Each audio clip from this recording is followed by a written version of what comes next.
Hello friends, जय हिंद। पिछले videos में मैंने आपको वॉवेल्स के बारे में बताया था, जो आपको अच्छे से समझ में आ गया होगा। आज मैं आपको अध्याय 5 अनुस्वर, नासल साउंड, बहुवचन तथा या एवं वा का प्रयोग बताऊंगा। अनुस्वर स्वर के बाद आने वाला व्यंजन है, जिसकी ध्वनि नाक से निकलती है।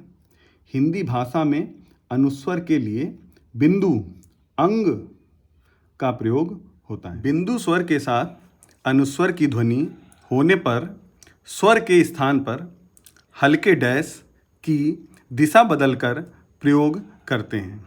जैसे जांच, यदि हमें जांच शब्द लिखना है तो जांच लिखेंगे, और जहाँ पर हमको आ के लिए बिंदु लगाना था तो बिंदु ना लगाकर वहाँ पर हम पैरेलल में उसी के समानांतर एक हल्के डैश का यूज़ करेंगे।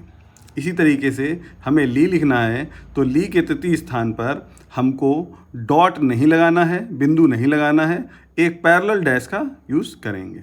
इसी तरीके से दे शब्द लिखेंगे, द्वितीय स्थान पर डॉट ना लगाकर एक लाइट डैश का यूज़ करेंगे, हल्के डैश का यूज़ करेंगे। इसी तरह से ची, तृतीय स्थान पर हल्के डैश का यूज़ करेंगे। इसी तरह से अगला नियम है, डैश स्वर के साथ अनुस्वर की ध्वनि होने पर स्वर के स्थान पर गहरे डैश की दिशा बदलकर प्रयोग करते हैं। जैसे भौं शब्द है जिसमें डैश लगता है, तो हम डैश न लगाकर प्रथम स्थान पर पैरेलल डैश लगा देंगे। इसी तरीके से चोंच शब्द लिखेंगे जिसमें डैश न लगाकर पैरेलल डैश लगाएंगे। इसी तरीके से लॉन्ग शब्द लिखेंगे तो प्रथम स्थान पर पैरेलल डैश लगाएंगे। इसी तरीके से जूं,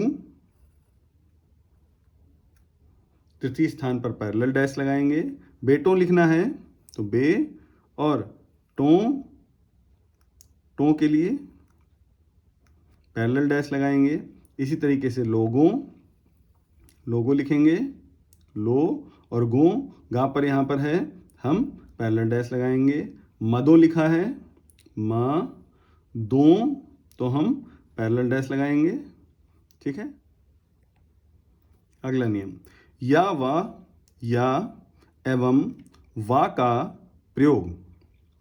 कुछ शब्दों में व्यंजन या का उच्चारण ए जैसा सुनाई देता है, तो ऐसे शब्दों में ए स्वर भी दर्शाया जाता है। जैसे शब्द है विषय, तो हम वा लिखेंगे और शा लिखेंगे, और यहाँ पर ए जो शब्द आ रहा है, जो ए ध्वनि आ रही है, उसके लिए हम ए वावेल लगाएंगे। इसी तरीके से दुख में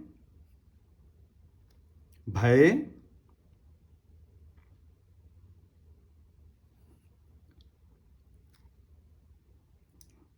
कुछ शब्दों में व्यंजन वा का उच्चारण औ जैसा सुनाई देता है, तो ऐसे शब्दों में औ स्वर भी दर्शाया जाता है।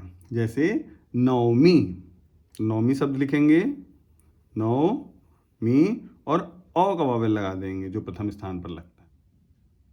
अध्याय 6 शब्द चिन्ह, जिसको इंग्लिश में ग्रामोलॉगस या शॉर्ट फॉर्म्स बोलते हैं। जो शब्द भाषा में बार बार प्रयोग किए जाते हैं, उसके लिए आशुलिपि में लिखने की गति बढ़ाने के लिए छोटे छोटे चिन्ह बना लिए जाते हैं। अतः एक चिन्ह जो पूरे शब्द को व्यक्त करे शब्द चिन्ह कहलाता है। शब्द चिन्ह में स्वर का प्रयोग नहीं करते हैं। चलिए देखते हैं। जैसे शब्द की या की, जो कि बहुत ज़्यादा आता है, उसके लिए छोटे से चिन्ह, जो चा है, चा का लगभग 1/3 लाइन के ऊपर लिखते हैं, और यदि लाइन पर लिख देंगे तो ये के कहलाता है। लाइन के ऊपर लिखेंगे तो की या की कहलाएगा, और लाइन पर लिखेंगे तो के कहलाएगा। इसी तरीके से पा का 1/3 लाइन के ऊपर हम लिखेंगे तो ने कहलाएगा, और यदि हम इसको लाइन पर लिख देंगे तो जितना, जितने और जितनी कहलाएगा। यह हल्का शब्द है। इसी तरीके से कार लिखना है तो का ही 1/3 लाइन के ऊपर लिखेंगे, और यदि लाइन पर लिख देंगे तो को कहलाएगा। इसी तरीके से आ लिखेंगे तो गा का 1/3 लिखेंगे लाइन के ऊपर, और लाइन पर लिखेंगे तो हो जाएगा।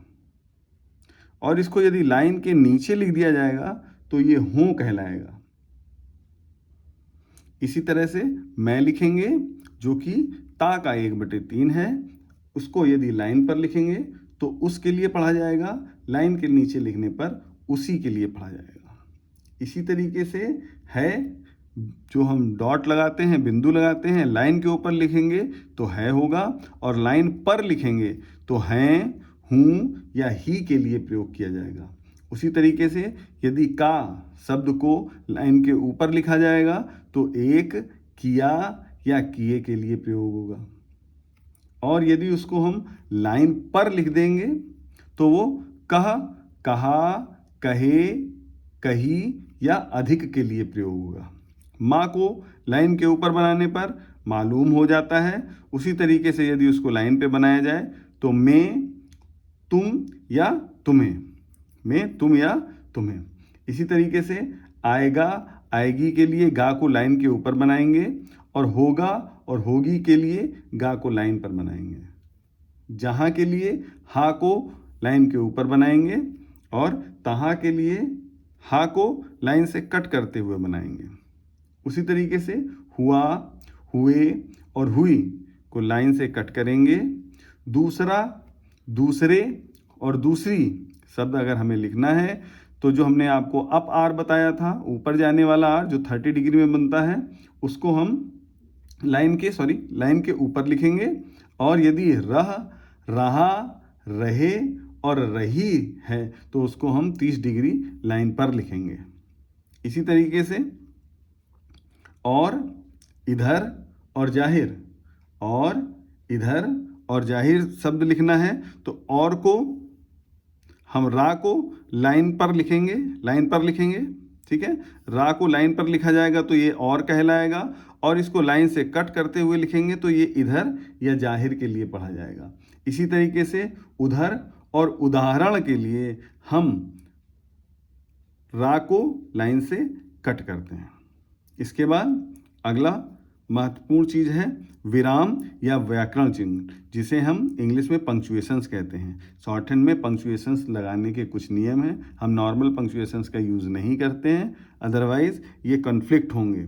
जैसे आशुलिपि में सरलता लाने तथा भ्रांति, कन्फ्यूजन से बचने के लिए विराम चिन्हों को लगाने के लिए संकेत चिन्ह बनाए गए हैं। जैसे पूर्ण विराम, अब पूर्ण विराम हमें लगाना है, हम पूर्ण विराम को ऐसे करके नहीं लगा सकते हैं क्योंकि ये हमें कंफ्यूज करेगा कि कोई आशुलिपि शब्द तो नहीं है, इसलिए हम इस तरीके से पूर्ण विराम नहीं लगाएंगे, हम एक छोटा सा क्रॉस लाइन पर लगाएंगे।